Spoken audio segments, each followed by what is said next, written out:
एक महत्वपूर्ण बातों को हम लोग सीखेंगे। उसके पहले एक बाइबल अध्ययन को मैं पढ़ना चाहता हूं। इफिसियों का किताब उसका 2 अध्याय 1 से लेकर 10 तक आप लोग ध्यान से सुनिएगा। आज ये वचन से ही हम लोग कुछ बातों को समझेंगे। अब बड़ी ध्यान से सुनिएगा, मैं पढ़ता हूं। इफिसियों का किताब उसका 2 अध्याय 1 से लेकर 10 तक।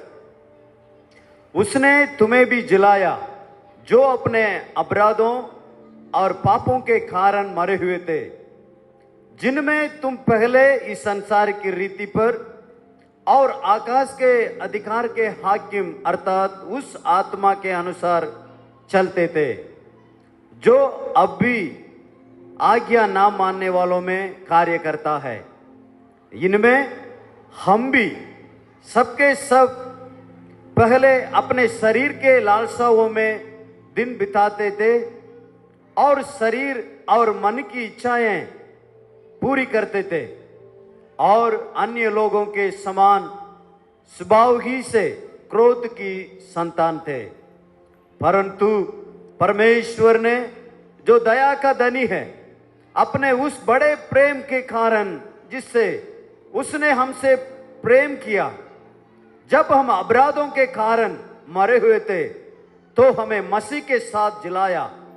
अनुग्रह ही से तुम्हारा उद्धार हुआ है और मसीह यीशु में उसके साथ उठाया और स्वर्ग के स्थानों में उसके साथ बैठाया, कि वह अपनी उस कृपा से जो मसीह यीशु में हम पर है, आने वाले समयों में अपने अनुग्रह का असीम धन दिखाए, क्योंकि विश्वास के द्वारा अनुग्रह ही से तुम्हारा उद्धार हुआ है, और ये तुम्हारे ओर से नहीं वरन परमेश्वर का दान है, और ना कर्मों के कारण, ऐसा ना हो कि कोई घमंड करें, क्योंकि हम उसके बनाए हुए हैं और मसीह यीशु में उन भले कामों के लिए सृजे गए जिन्हें परमेश्वर ने पहले से हमारे करने के लिए तैयार किया।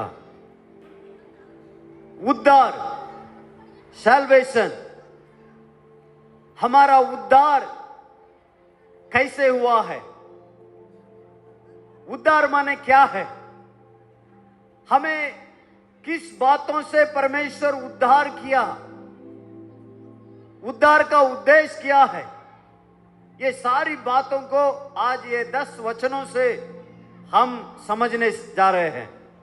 इसलिए बहुत ध्यान से आप लोग सुनने के लिए मैं आपको आग्रह करता हूं। प्रिय भाइयों बहनों, हमें से कई लोग उद्धार पा चुके हैं।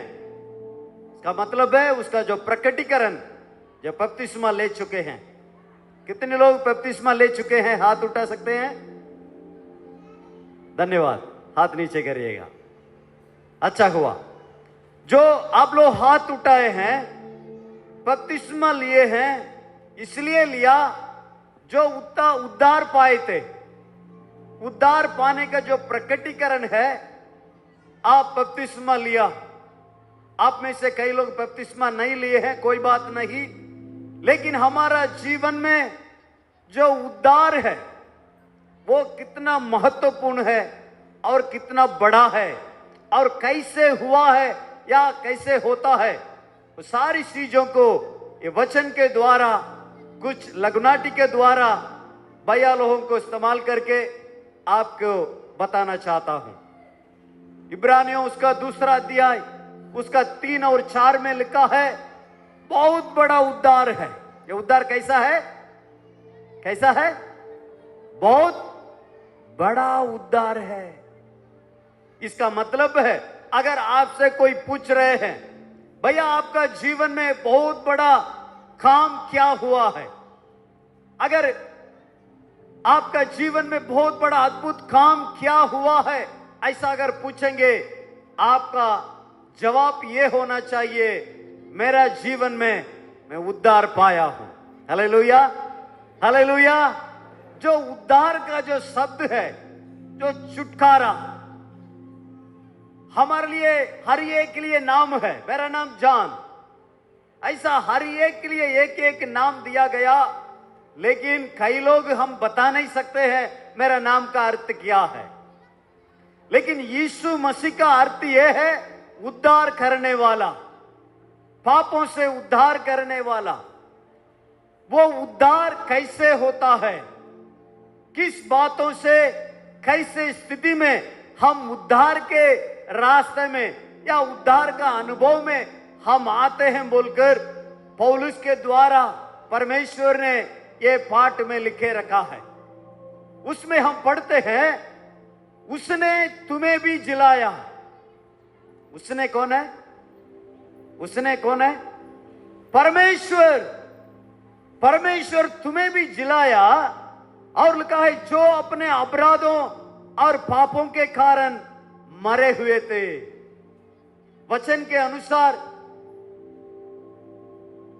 परमेश्वर कहने आ रहे हैं, हम सभी मरे हुए थे, हमें परमेश्वर जिलाया। किस कारण से मरे हुए थे? अपराधों और पापों के कारण। प्रिय भाइयों बहनों, हम कैसे मरे थे, कैसे जी उठे और किसके लिए जिए हैं, जिंदा हुए हैं, कारण क्या है?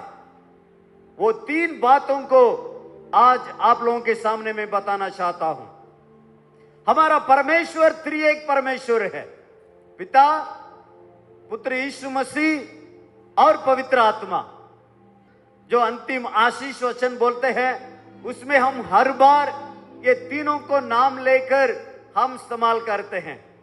कैसे त्रिएक परमेश्वर, वैसा ही हमें भी परमेश्वर त्रिएक से बनाए हैं। थिस्सलुनीकियों किताब उसका 5वां अध्याय 23वां वचन में लिखा है, आत्मा और प्राण और देह, तीन से हमें बनाए हैं।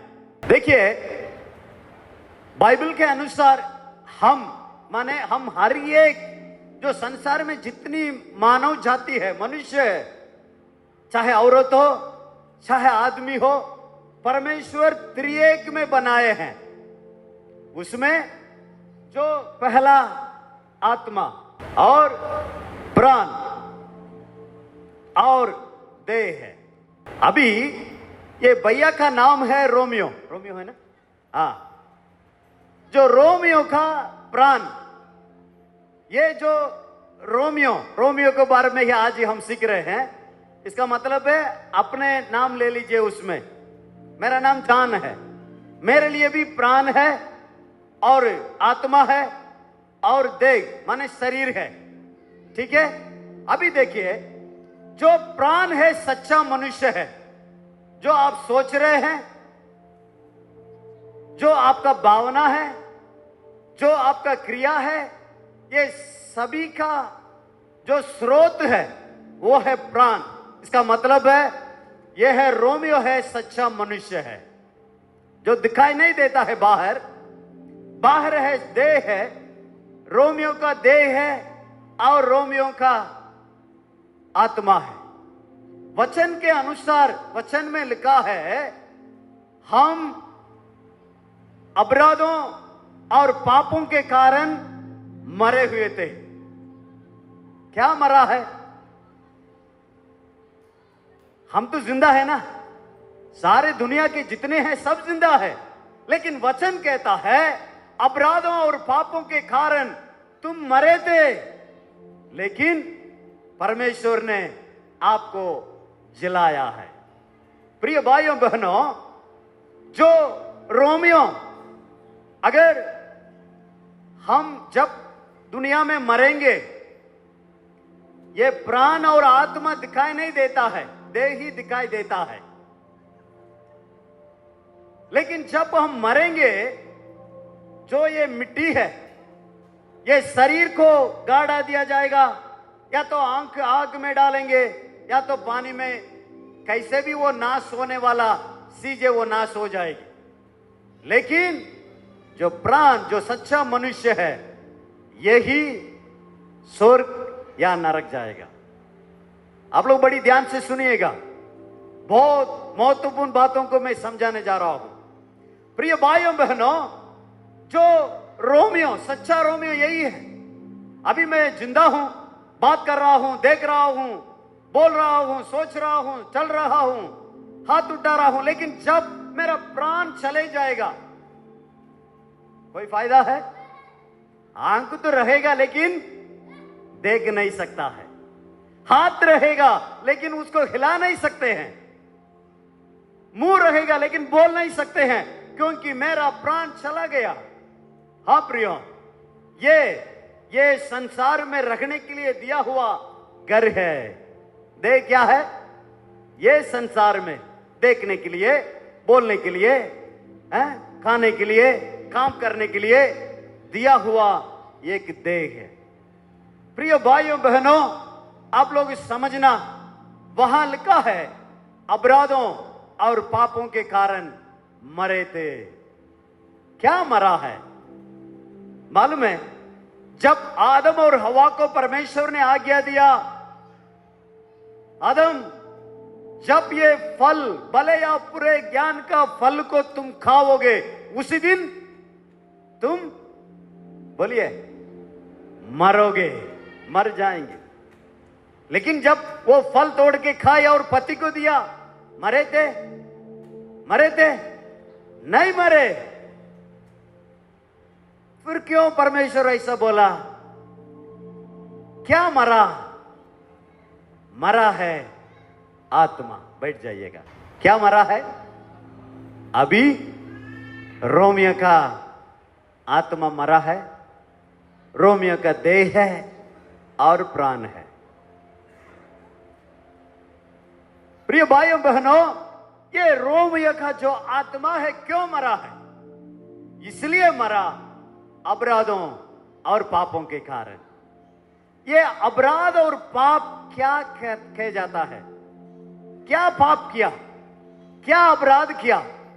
और वचन में लिखा गया है, और दूसरा वचन अगर पढ़ेंगे, जिसमें तुम पहले इस संसार की रीति पर, 3 बातें लिखा है। पहला बात है, ये संसारिक रीति पर चलता था। आइए, एक जन आइए, उनके साथ खड़े हो, ये पकड़। क्या पाप था? क्या अपराध था? संसारिक रीति पर, जो संसार में दिखाई देता है, जो संसारिक लोग करते हैं। हमें कोई अकल नहीं है, हमें कोई ज्ञान नहीं है, लेकिन जो संसारिक लोग जो कुछ करते हैं उसको हम भी करते हैं, वो ही संसारिक है।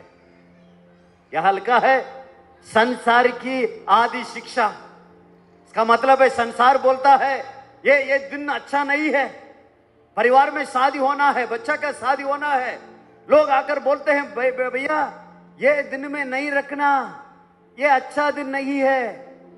परमेश्वर 7 दिन मनाया, परमेश्वर ने ये बोला क्या ये दिन अच्छा नहीं है? बोले थे नहीं। लेकिन जो संसारिक लोग कहते हैं ये अच्छा नहीं है, ये दिन अच्छा नहीं है, ये समय अच्छा नहीं है। ये रोमियो भी वही फॉलो करता था। जो लोगों को देखता है वो अच्छा है बुरा है वो नहीं देखता है, उसको तुरंत वो भी फॉलो करता है। भैया भूत प्रेत नहीं आएगी, ताबीज पहनो, तुरंत ये भी ताबीज पहन लेता है। जो संसारिक लोग जो करते हैं, जो स्टाइल मारते हैं, ये देखता है हम भी स्टाइल मारे। जो बड़े बड़े हीरो लोग कैसे कपड़ा पहनते हम भी पहने। ये आपसे शुरू नहीं हुआ, आप दुनिया को देख रहे हैं, उसको अपना जीवन में कर रहे हैं।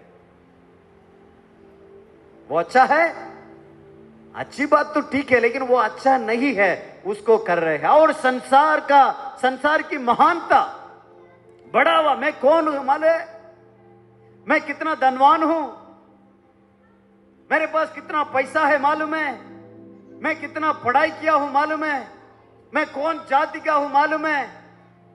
बढ़ावा, घमंड, महानता। लोग ऐसा देखेंगे मुझे बहुत बड़ा दिखना है, उसके लिए ही जो कुछ करते हैं। भैया आप 10,000 कमा रहे हैं, आप 20,000 के लिए खर्च कर रहे हैं। आप थोड़ा बैठ के देखो कैसे खर्च हो रहा है।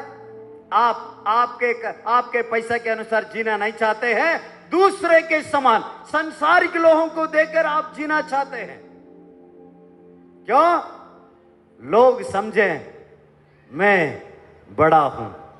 संसार की महानता हमें महान समझे। और लिखा है संसार की वस्तुओं में मन लगाना। संसारिक चीजों से क्या खाएं, क्या पिए, क्या करें और करें, ये करें, उनके जैसा, इनके जैसा, इनके जैसा। भैया आप जैसा जियो। वो तो गलत जी रहा है, कोई बात नहीं, लेकिन वैसा ही मैं भी करना है। संसारिक चिंता, संसार की चिंता, संसार का ज्ञान। वो क्या ज्ञान? पढ़ाई अच्छा है, लेकिन किसके लिए पढ़ रहे हैं? वो संसार की ज्ञान कैसे बन जाता है? डॉक्टर का पढ़ाई अच्छा है तब तक जो आप सेवा के लिए करते हैं, जो ईमानदारी से पैसा लेते हैं। लेकिन आजकल सेवा के लिए पढ़ाई करके आते हैं क्या? नहीं, इसलिए पढ़ाते हैं, इसलिए पढ़ते हैं, उसके द्वारा बहुत कमाए, लूटे लोगों को। थोड़ा से बुखार जैसा, भैया मुझे बुखार है डॉक्टर देख लीजिए, बोलेगा अंदर कुछ दिख रहा है, अभी ही आप ब्लड टेस्ट लेना है। नहीं नहीं नहीं, आप स्कैन लेना है, 6,000 5,000 है। नहीं है, कुछ है ही नहीं। उनको भी मालूम है जो ज्ञान प्राप्त किया है उसको लोगों को लूटने के लिए गलत तरीका से आप इस्तेमाल करेंगे, वो है संसार की ज्ञान। हाँ प्रियो, और संसार से मित्रता, आत्मिक बातों से नहीं, अच्छी बातों से नहीं, बुरी बातों के लिए, संसारिक बातों के लिए दौड़ते हैं, चिंता करते हैं, संसार की ज्ञान को इस्तेमाल करते हैं। ये सभी पाप है। ये देह के द्वारा ये संसार की कामों को ये करता था। कौन करता था? रोमियो, या तो मैं बोलूंगा, मैं बोलिएगा, मैं करता था। संसारिक रीति पर हम चलते थे। दूसरा वहां लिखा है, और मैं पढ़ रहा हूं, देखिएगा, और आकाश के अधिकार के हाकिम, अर्थात उस आत्मा के अनुसार चलते थे, जिस आत्मा के अनुसार चलते थे, आकाश के हाकिम। वो कौन है? आइए भैया। दूसरा वो कौन है?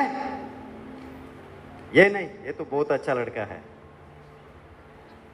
समझाने के लिए देखिएगा, पहले हम सभी ये देह के द्वारा संसार की रीति पर चलते थे। दूसरा उस आत्मा के अनुसार चलते थे, शैतान के अनुसार। शैतान क्या करता था हमारे जीवन में?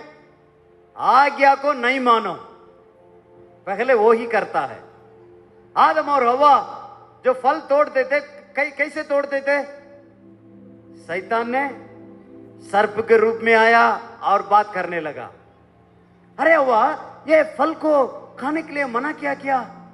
बोले नहीं नहीं नहीं, सब फल खा सकते हैं, अकेला ये फल ही नहीं खाना है। अरे मूर्ख, खा सकते हैं, परमेश्वर आपसे झूठ बोले हैं, ये फल को खाएंगे आपको आंख खुल जाएगी।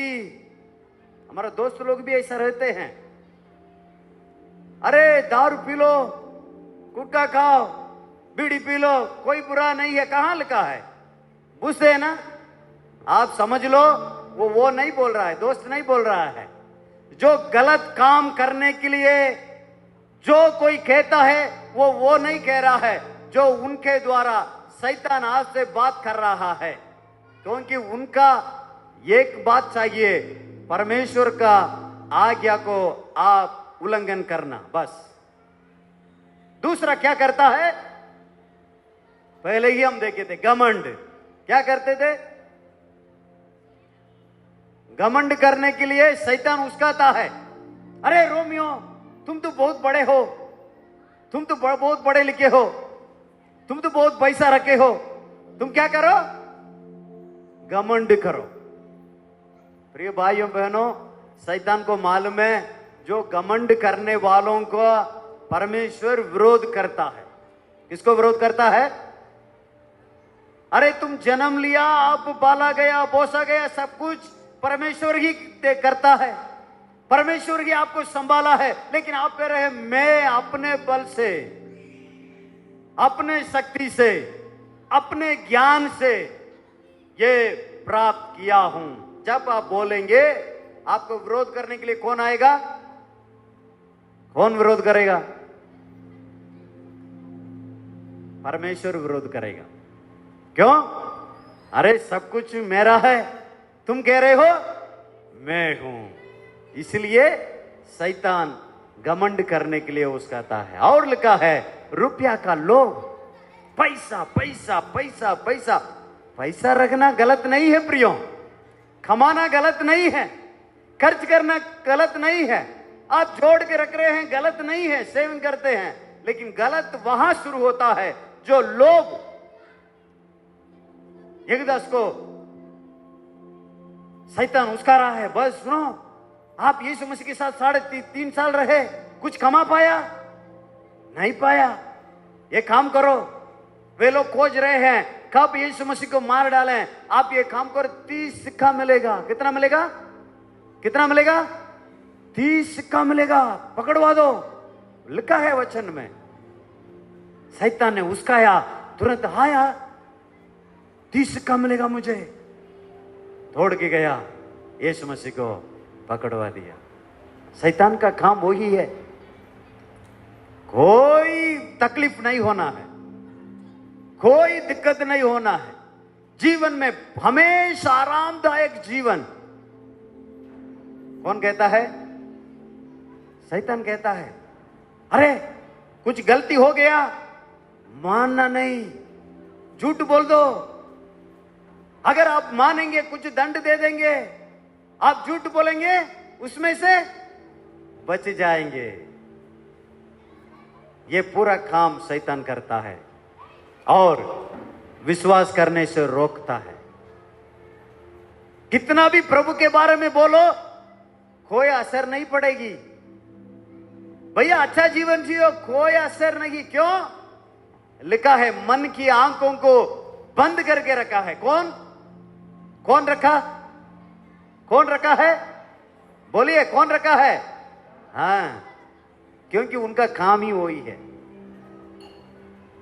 और तीसरा वहां लिखा है, और लिखा है शरीर के लालसा में चलते थे। तीसरा वचन देखिए, इनमें हम भी सब के सब पहले अपनी शरीर की लालसाओं में दिन बिताते थे। शरीर की लालसाओं में दिन बिताते थे। शरीर क्या क्या काम करता है? शरीर का लालसा क्या है? अच्छी काम भी है, लेकिन शरीर का जो लालसा करता है व्यभिचार करने के लिए। पति है, पत्नी है, फिर भी एक और। क्यों? शरीर का काम है। गलातियों 5वां अध्याय 19, 20, 21 में यही लिखा है, व्यभिचार करो, गंदे काम, लुचपन, मूर्ति पूजा, टोना, बैर, झगड़ा, ईर्ष्या, क्रोध, विरोध, फूट, विधर्म, डाग, मतवालापन, लीड़ा क्रीड़ा, ये सारे कामों को इनको करने के लिए ये तीनों मिलकर देह के द्वारा ये रोमियो को क्या करता है? खींचता है। आओ करो, ये काम करो, गलत करो, ये करो, वो करो। प्रिय भाइयों बहनों, वचन में लिखा है अपराधों और पापों के कारण तुम मरे थे। ये पाप ही सारे पापों का जड़ है। ये सारे पाप इसके ये तीन संसार शैतान शरीर के द्वारा ही निकलता है। ये पूरा काम ये शरीर के द्वारा, ये देह के द्वारा हम करते थे। कौन करते थे? हम करते थे। उसी के कारण ही मरा था आत्मा। आत्मा का क्या काम है? आत्मा का काम ये था, आत्मा हमारा उत्तर भारत में कहते हैं, एक कहावत बोलते हैं, आत्मा परमात्मा। बोलते हैं नहीं बोलते हैं? आत्मा परमात्मा क्यों बोलते हैं? इसका मतलब है ये आत्मा के द्वारा ही परमेश्वर आपसे बातें करते हैं, आपसे व्यवहार करते हैं, आपसे कुछ भी बात है, कुछ भी कार्य है, ये आत्मा के द्वारा ही आपसे परमेश्वर संपर्क करता है। लेकिन ये पाप के कारण मरा हुआ है। अभी परमेश्वर का और रोमियो का कोई लेन देन नहीं है। बल्कि ये दान डाल रहा है, बल्कि ये पूजा कर रहा है, बल्कि ये जो कुछ चाहिए वो कर रहा है। लेकिन बात यह है परमेश्वर और इनका कोई लेन देन नहीं है। प्रिय, यही स्थिति था। और तीसरा वचन में लिखा है, मन और देह जो कुछ चाहता था वो करता था। जो चाहे ये देह और मन मिलके जो चाहे करता था। इसलिए वहां लिखा है ये क्रोधित का संतान बन चुके थे। कौन संतान? ऑलरेडी ये पाप के कारण इनका जीवन में अशांति है, ये पापों के कारण इनके जीवन में श्रापित है, ये पापों के कारण इनके जीवन में विनाश है, ये पापों के कारण ये नरक की ओर जा रहे हैं दिन प्रतिदिन। उसके साथ साथ परमेश्वर का प्रकोप भी इनके ऊपर है। अरे बेटा, मैं आपको कितना प्यारा से बनाया, मैं अपने स्वरूप से बनाया, अपनी सांस को ही आपके नथनों में डाला, लेकिन मुझे छोड़कर, मेरे आज्ञा को छोड़कर, मेरी बातों को छोड़कर ये संसार शैतान शरीर के कामों को करते जा रहे हैं। वचन में लिखा है क्रोधित का संतान हो गए हैं। कौन? बोलिए कौन? मैं, हम, हर एक जन। अभी ये स्थिति के साथ हर व्यक्ति अगर मर जाए, कहां जाएंगे? कहां जाएंगे? सीधा, बोलिए सीधा नरक ही है, और कोई रास्ता है ही नहीं। क्योंकि पूरा जीवन में ये तीनों की काम ही किया था। लेकिन वहां लिखा है वचन में, बहुत प्यारा वचन है चौथे वचन में, परंतु परमेश्वर ने जो दया का धनी है, जो परमेश्वर दया का धनी है, और लिखा है अपने उस बड़े प्रेम के कारण जिससे उसने हमसे प्रेम किया। रे भाइयों बहनों, ध्यान से सुनिएगा, हमारा स्थिति ऐसा ही थे। अगर प्रभु यीशु मसीह को आप स्वीकार नहीं किए हैं, आपका स्थिति यही है। आप माने ना माने, नरक की संतान, क्रोध का संतान, श्रापित का संतान। लेकिन परमेश्वर ये नहीं चाहा ये नरक जाए, ये श्रापित रहे, ये नाश के ओर जाए, ये अशांति में रहे। नहीं, दया का धनी परमेश्वर अपना प्रेम को दिखाया इनके ऊपर। इसका मतलब हमारे ऊपर किसी सेवक को भेजा, किसी मसीह व्यक्ति को भेजा, किसी ना किसी को भेजा इनके पास। परमेश्वर का प्रेम विवश कर रहा है। जाल भैया है यहां, जाल भैया आपके बीच में सेवा कर रहे हैं। क्यों सेवा कर रहे हैं? आप जैसा काम नहीं कर सकते थे क्या? इसलिए सेवा कर रहे हैं परमेश्वर का प्रेम से भरे हैं। अभी परमेश्वर का प्रेम इनको विवश कर रहा है। जाल भैया को परमेश्वर का प्रेम विवश कर रहा है। जाओ, रोमियो नाश के ओर है, श्रापित में है, पाप में फंसे हैं, छुटकारा नहीं है, परमेश्वर और इनका कोई लेन देन नहीं है। आप मेरा प्रेम को बता देना। परमेश्वर का दया, परमेश्वर का अनुग्रह, परमेश्वर का प्रेम इनके ऊपर होने के कारण, हमारे ऊपर होने के कारण परमेश्वर का सेवक को इन तक पहुंचाया। और भैया ने सुसमाचार इनको सुनाया। भैया, परमेश्वर आपसे प्यार करता है, आपके लिए जीवन दिया है, क्रूस पे मरा है आपकी पापों के लिए। आप फंसे हैं पाप में, छुड़ाने के लिए प्रभु यीशु मसीह क्रूस पर बलिदान हो गया। आपकी सारे जितनी पाप, जो गंदगी, जो गंदी बात, सारे काम किए हैं अभी तक, यीशु मसीह के ऊपर विश्वास करने से ये सारे पाप धुल जाता है। भैया, ऐसा बोलने से रोमियो सोच रहा है, हाँ यार, मेरा जीवन अच्छा नहीं है, मुझे मालूम है मेरा जीवन खराब है, मैं विनाश के ओर जा रहा हूं, सच है, लेकिन वो प्रभु मुझे क्षमा करेगा। मैं विश्वास करता हूं। जब ये विश्वास करता है क्षण भर में, प्रभु मैं पापी हूं, मेरे लिए आपने मरा है, आपने लहू बहाया, मैं आपके ऊपर विश्वास करता हूं, मुझे क्षमा कर। जब बोलने के अगले सेकंड में अभी आत्मा जिंदा होता है। ताली बजा के प्रभु को महिमा करें। प्रिय भाइयों बहनों, जो आपने बपतिस्मा लिया है, जो प्रभु को स्वीकार किए हैं, आपका जीवन में यही काम हुआ है, जिनमें हमें भी जिलाया, अपराध और पापों से मरे हुए थे, हमारा आत्मा को जिंदा हुआ। इसको बोलते हैं मैं उद्धार पाया हूं। मैं यीशु मसीह को जब स्वीकार किया, मेरा जितनी पाप है वो सारे पाप, गंदगी प्रभु यीशु मसीह के लहू के द्वारा धुल गया और धर्मी बन गया। पहले ये कौन थे?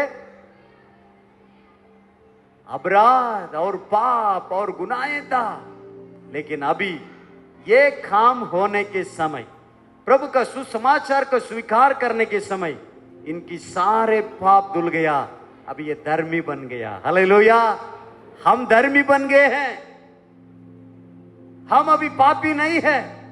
जिन्होंने प्रभु यीशु मसीह को अपना जीवन में स्वीकार किया, उसी दिन ही ये काम हुआ है। प्रियो, हम पवित्र जन हैं। ये उद्धार कैसे हुआ? हमने कुछ किया? हमने कुछ काम किया? नहीं, हम केवल विश्वास किया। वचन 8 में लिखा है, अनुग्रह से विश्वास के द्वारा तुम्हारा उद्धार हुआ है। आपने विश्वास किया केवल, बस परमेश्वर का अनुग्रह और हमारा विश्वास उद्धार के ओर हमें लेके आया। जोड़ना हटाना जानते हैं ना? जोड़ना, 1 + 1, बोलिए 1 + 1 कितना? 2। सही है। 2 + 2 4। Very good. वैसा ही परमेश्वर का अनुग्रह प्लस, बोलिए मेरा विश्वास इक्वल उद्धार। हाँ, उद्धार माने पाप की क्षमा हो गया, आप धर्मी बन गए। आप परमेश्वर का पहले क्रोध का संतान थे, आपका जीवन में श्रापित था, आप विनाश के ओर जा रहे थे, नरक के ओर जा रहे थे, लेकिन जब ये काम हुआ, आपका आत्मा जिंदा हुआ, अभी आप रोमियो किसका संतान बन गया? परमेश्वर का संतान। बोलिए मैं परमेश्वर का संतान हूं, मैं धर्मी हूं। बोलिए मैं धर्मी हूं। क्यों? परमेश्वर मेरा पाप क्षमा कर दिया, अपना धार्मिकता को मुझे दे दिया। यही काम हुआ है प्रियो। यही वचन कहता है परमेश्वर का अनुग्रह और हमारा विश्वास दोनों मिलके उद्धार पाए। प्रिय भाइयों बहनों, हमारा जीवन में फिर भी क्यों पाप आता है? कभी कभी पाप कर लेते हैं ना, झूठ बोल देते हैं ना, उद्धार पाने के बाद भी। कारण यह है, जब तक ये देह रहेगा तब तक संसार और शैतान और शरीर आपके साथ ही जुड़े रहता है। क्योंकि ये संसार में ही हम रह रहे हैं ना, यहां ही शैतान है। ये हमेशा कोशिश रहेगा। क्यों उद्धार नहीं पा रहे हैं? कई लोग यीशु मसीह को क्यों स्वीकार नहीं किए हैं? यीशु मसीह गलत शिक्षा देते हैं क्या? नहीं, शैतान का काम है। नहीं नहीं नहीं, रोमियो तुम नहीं जाना, अच्छा नहीं लगेगी, आराधना में नहीं जाओ, बाइबल नहीं पढ़ो, प्रार्थना ना करो, खींचते रहता है। लेकिन परमेश्वर भी नहीं छोड़ता है। परमेश्वर आत्मा में हमेशा बातें करता है। नहीं बेटा रोमियो, नहीं, गलत है, झूठ बोलना गलत है, उपचार करना गलत है, जो गंदी चीजों को देख रहे हैं गलत है। हर समय जो उद्धार पाए हैं उनका जीवन में परमेश्वर यही काम करते हैं, आत्मा के द्वारा प्राण को खींचते हैं। नहीं, वो रास्ता में नहीं जाओ, वो बात को नहीं मानो, संसार की रीति है, वो शैतान की बात है, वो शरीर का काम है, तुम नहीं करना, खींचते जाते हैं। अगर हम परमेश्वर को बात को मान के हमारा आत्मा के द्वारा जो बातें करते हैं, हम उसके ओर जाएंगे, पवित्रता के ओर जाते रहेंगे। अगर नहीं नहीं नहीं नहीं, हम इसके बातों को ही मानेंगे बोलकर इसको मानते रहेंगे, आप नरक की ओर जाएंगे। और लिखा है 10वां वचन में, समय हो गया, 10वां वचन में लिखा है, इसलिए प्रभु में सृजा गए हैं, नया सृष्टि हुए हैं भले कामों के लिए। कौन सा काम के लिए? सब लोग बोलिए, कौन सा काम के लिए? भले कामों के लिए ही आपका सृष्टि हुआ है। नया जीवन पाए हैं, उद्धार पाए हैं। उद्धार का परिणाम पवित्रता, पवित्रता का परिणाम अनंत जीवन। कितना बड़ा उद्धार है मालूम है? कई लोगों को समझ में नहीं आता है हम कहां जी रहे हैं, क्या कर रहे हैं। वचन में परमेश्वर साफ साफ बता रहे हैं, प्रिय भाइयों बहनों, पवित्र जीवन जीने से इनको पवित्र नहीं बने हैं। धार्मिकता जीवन जीने से रोमियो धार्मिकता नहीं बने हैं, धर्मी जन। इनको पवित्र बनाया, इसलिए पवित्र जीवन हम जीना है। कितने लोगों की समझ में आ रहा है? हम पवित्र जीवन जीने से हम पवित्र जन नहीं बने हैं। हम धार्मिकता जीवन जीने से धर्मी नहीं बने हैं। हमें पवित्र किया है, हमें धर्मी बनाया, इसलिए हम धार्मिकता का जीवन, पवित्र जीवन जीना है। पवित्र जीवन ही आपका अनंत जीवन के ओर लेके जाएगी। हालेलुया! कितना बड़ा उद्धार है, बहुत बड़ा है। हालेलुया! उद्धार के लिए प्रभु को ताली बजा के प्रभु को महिमा करें। कई हजारों करोड़ों को जीवन में ये क्या हो रहा है मेरा जीवन में, पता नहीं चल रहा है। परमेश्वर साफ साफ लिख के रखे हैं, यही तुम्हारा जीवन में है, सावधान रहो, भलाई काम करो, पवित्र जीवन जियो, क्योंकि वो ही आपको अनंत जीवन के ओर, स्वर्ग के ओर लेके जाए। परमेश्वर को शोकित नहीं करना। कब शोकित होंगे? आपके आत्मा के संग है, फिर भी आप गलत काम करते रहेंगे, परमेश्वर बहुत दुख होंगे। अरे यार, आपको मैं जिलाया हूं, पवित्र जीवन के लिए जिलाया हूं, लेकिन आपका जीवन में गलत है। प्रिय भाइयों बहनों, हम अगर आप यीशु मसीह को अभी तक स्वीकार नहीं किए हैं, भैया ये दोस्त मुझे बुला के आया इसलिए मैं आया हूं। अरे संडे है, आज छुट्टी है, इसलिए 2 घंटा कुछ तो करते आएंगे बोलकर मैं आया हूं, ऐसा आप सोच रहे हैं? नहीं, परमेश्वर आपको लेके आया, इसलिए लेके आया आपका जीवन में क्या हो रहा है। आपका आत्मा जिंदा होना है प्रियो, उद्धार का अनुभव होना है, परमेश्वर के बहता हुआ एक जीवन, एक पवित्र जीवन, एक अच्छा जीवन जी के वो अनंत जीवन को आप और मैं सब प्राप्त करने के लिए ही परमेश्वर आपको लेके आए हैं। अगर आप पहले ही प्रभु यीशु मसीह को स्वीकार किए हैं, बपतिस्मा ले चुके हैं, आप याद रखना आपका उद्धार इसलिए हुआ पवित्र जीवन जीने के लिए। निर्णय लें आज। अगर अभी तक अगर आप प्रभु को नहीं स्वीकार किए हैं, आज प्रभु को स्वीकार कीजिए। प्रभु मुझे भी जिंदा कर, मुझे भी जिंदा कर प्रभु जी, मैं ऐसा ही जीवन जी रहा हूं, मुझे क्षमा कर, मुझे जिंदा कर। अगर आप जिंदा है, मरे हुए में से जिंदा है, आप बोलिए पवित्रता के ओर मुझे लेके जाइए प्रभु, ताकि मैं अनंत जीवन पाना चाहता हूं, स्वर्ग का जीवन जीना चाहता हूं। आइए हम सभी आंख बंद करें। धन्यवाद आप लोगों के लिए। अगर आप अभी तक प्रभु यीशु मसीह को स्वीकार नहीं किए हैं, आपका आत्मा अभी भी मरा हुआ है, मौका है, आज ही वो दिन है। प्रभु आपके लिए नियुक्त करके रखे हैं, वो दिन आज ही है। प्रभु को आपका जीवन को समर्पित करें। प्रभु मुझे जिंदा कर, मेरे जीवन में आइए, मेरे लिए उद्धार कर प्रभु, मेरे पापों को क्षमा कर। प्रभु तैयार है प्रियो, प्रभु तैयार है। आप अपने जगह में खड़े हो जाइए।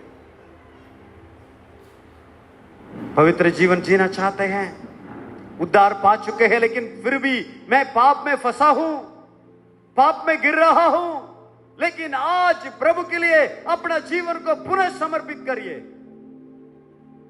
प्रभु मैं पवित्र जीवन भले काम करने के लिए चाहता हूं, मुझे आपका आत्मा से भर, मुझे अगुवाई कर प्रभु, आपका आज्ञा को मानने के लिए मुझे अगुवाई कर। बोलेंगे, सब आंख बंद करें, अपने आप बोलिएगा, प्रभु मेरा जीवन को आपके हाथ में मैं सौंपता हूं। जिस उद्देश्य से मुझे लेके आया, वो उद्देश्य को मेरे जीवन में